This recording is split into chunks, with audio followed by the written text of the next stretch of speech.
بسم اللہ الرحمن الرحیم۔ حضرت عبد الرحمن بن عوف رضی اللہ تعالی عنہ بیان کرتے ہیں کہ رسول اللہ صلی اللہ علیہ وسلم نے رمضان کی دوسرے مہینوں پر فضیلت بیان کرتے ہوئے فرمایا، جو شخص رمضان المبارک میں ایمان و اخلاص کے ساتھ قیام کرتا ہے وہ اپنے گناہوں سے اس طرح پاک ہو جاتا ہے جس طرح آج ہی اس کی ماں نے اسے جنا ہو۔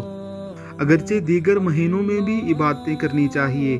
لیکن رمضان المبارک کا مقدس مہینہ اپنے ساتھ وہ رحمتیں اور برکتیں لے کر آتا ہے کہ ہر عمل کا ثواب کئی گناہ بڑھا دیا جاتا ہے، گمراہ کرنے والے شیاطین جکڑ دیے جاتے ہیں، انسان دل سے اللہ رب العزت کی عبادت کی طرف مائل ہو جاتا ہے۔ اللہ فرماتے ہیں کہ ایمان و اخلاص کے ساتھ تاکہ سب سے بڑی عبادت نماز یعنی قیام کرو، تو اس طرح ہو جاؤ گے جیسے تمہیں تمہاری ماؤں نے جنا تھا تو اس وقت تم بالکل بے گناہ تھے۔